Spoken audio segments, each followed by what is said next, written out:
Welcome. Come on in. Gather round the fire, friends, where the snow falls in sheets and shadows grow long.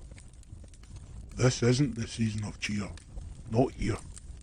In these tales, carols turn to cries, gifts bring dread, and the warmth of the hearth can't stop the cold of what waits beyond the door. I'm Sam Hain, and tonight we'll unwrap the darker side of Christmas.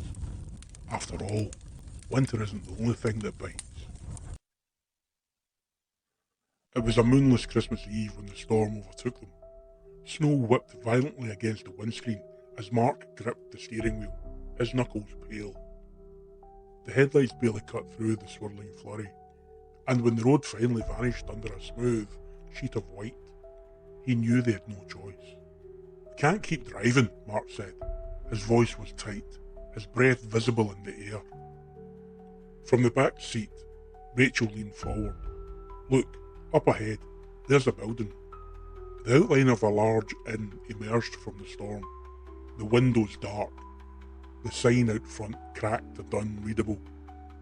It seemed abandoned, yet its looming presence was a welcome respite. "Better than freezing out here," muttered Greg, shivering in his jacket. The three of them stumbled through the knee-deep snow, their boots crunching the ice beneath. Mark pushed the inn door open with a groan, and a rush of stale, cold air greeted them. They stepped inside, stamping their feet and brushing off the snow. "Hello," Rachel called, her voice echoing through the empty hall. Silence. The interior was dusty, but oddly well kept for a place that seemed forgotten. A faded Christmas tree stood in the corner of the lobby, ornament dulled with age. The faint scent of pine and something sour lingered. The wallpaper was peeling in places, revealing dark stains beneath, and the chandeliers above swayed slightly, as if disturbed by unseen hands. "Let's just warm up here," Mark said, "and we'll head out when the storm dies down." They settled into the old chairs near the fireplace, though no fire warmed it.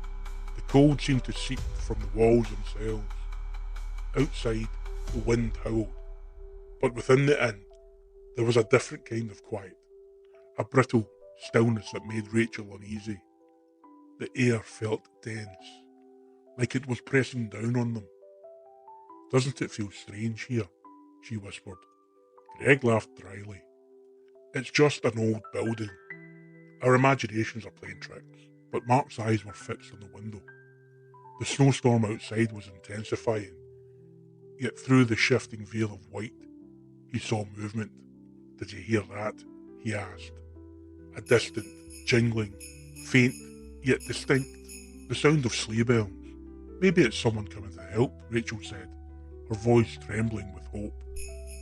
They pressed against the frosted glass, peering into the night. Through the blur of snow, a shape emerged, a horse-drawn sleigh, black as pitch, gliding silently toward the inn.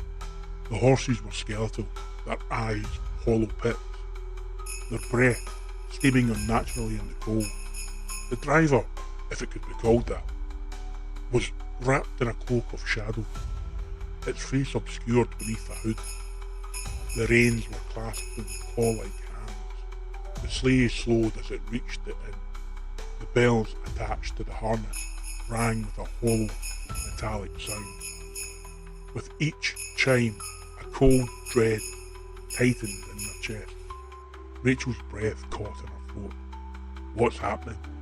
The driver lifted its head slightly, though no face revealed itself. The blackness beneath the hood seemed to swirl, like a void sucking in the light.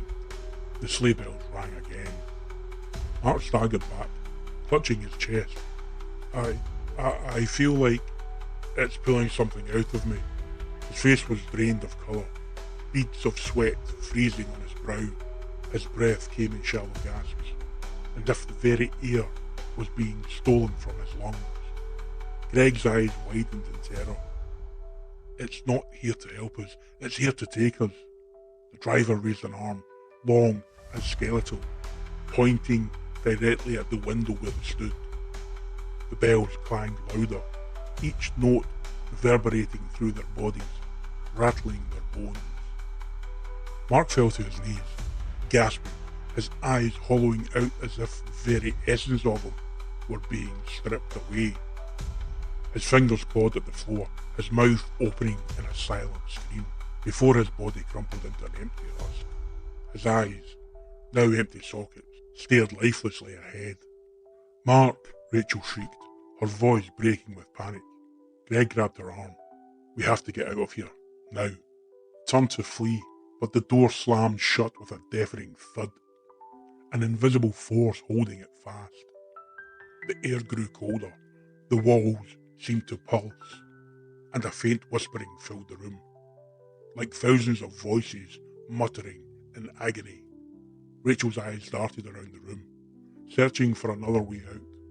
The windows were fogged over, the glass now lined with hairline cracks that spread like spider webs. She lunged toward one, trying to break it with her fist, but the glass didn't budge. Instead, a chill seeped through her fingers, numbing them instantly. "It's like we're trapped in a box," she whispered. Greg's breathing grew ragged. "No, we're not trapped. We're caught, like flies in a web." The whispering intensified, the voices growing clearer now, their anguish seeping into their ears. "Join us. Give in. Let's go." The words spiraled, wrapping around her mind, pulling her thoughts into a fog of despair. Rachel pressed her hands to her ears, but the voices crawled through her fingers, slithering into her mind. Greg shuddered violently, his eyes rolling back. "I can't move." His body stiffened, his face contorting in a mix of fear and pain as his soul was wrenched from him. He collapsed beside Mark, his lifeless body hitting the floor with a dull thud. Rachel backed against the wall, her eyes darting frantically. The whispering grew louder, the shadows stretched toward her like grasping fingers. Her tears froze on her cheeks as the sleigh bells tolled once more, each chime a cold knife in her chest. She closed her eyes, trembling as the emptiness consumed her. Outside, the cloaked driver flicked the reins, and the black sleigh glided away, leaving no tracks behind. The skeletal horses vanished into the storm, the bells haunting, fading into the distance. The storm continued to rage, and the inn fell silent once more. The next morning, when the storm finally broke, the traveller's car sat abandoned by the roadside. The inn's windows were dark, and no footprints marked the snow. No one would ever find them.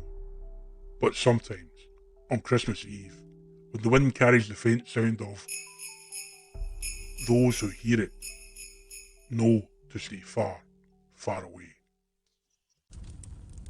Thank you for joining me by the fire tonight. If you hear sleigh bells in the dead of winter, you might want to think twice before following them.